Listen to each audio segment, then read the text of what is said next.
الحمد لله رب العالمين الرحمن الرحيم مالك يوم الدين إياك نعبد وإياك نستعين اهدنا الصراط المستقيم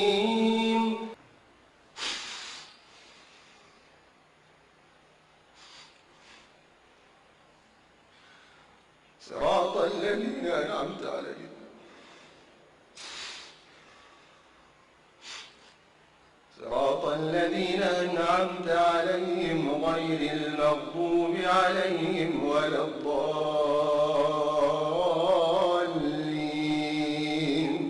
آمين.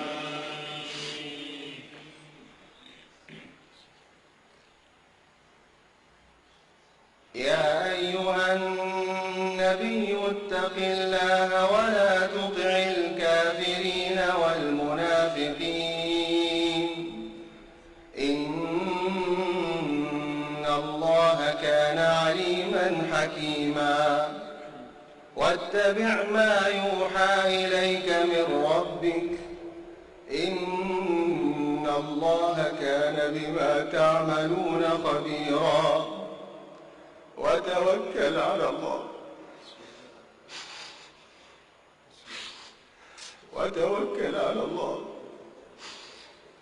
وكفى بالله وكيلا. ما جعل الله لرجل من قلبين في جوفه وما جعل أزواجكم اللائي تظاهرون منهن أمهاتكم وما جعل أدعياءكم أبناءكم ذلكم قولكم بأفواهكم والله يقول الحق وهو يهدي السبيل.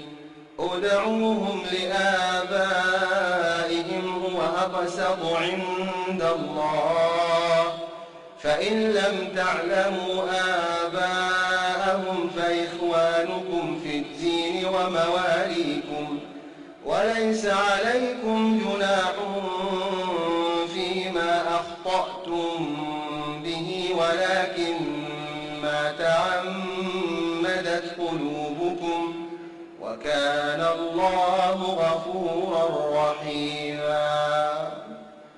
النبي أولى بالمؤمنين من أنفسهم وأزواجه أمهاتهم وأولو الأرحام بعضهم أولى ببعض في كتاب الله من المؤمنين والمهاجرين إلا أن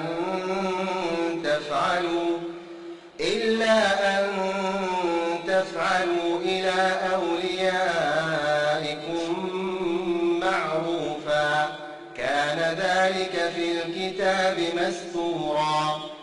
وإذ أخذنا من النبيين ميثاقهم ومنك ومن نوح وإبراهيم وموسى وعيسى ابن مريم وأخذنا منهم ميثاقا غليظا ليسأل الصادقين عن صدقهم وأعد للكافرين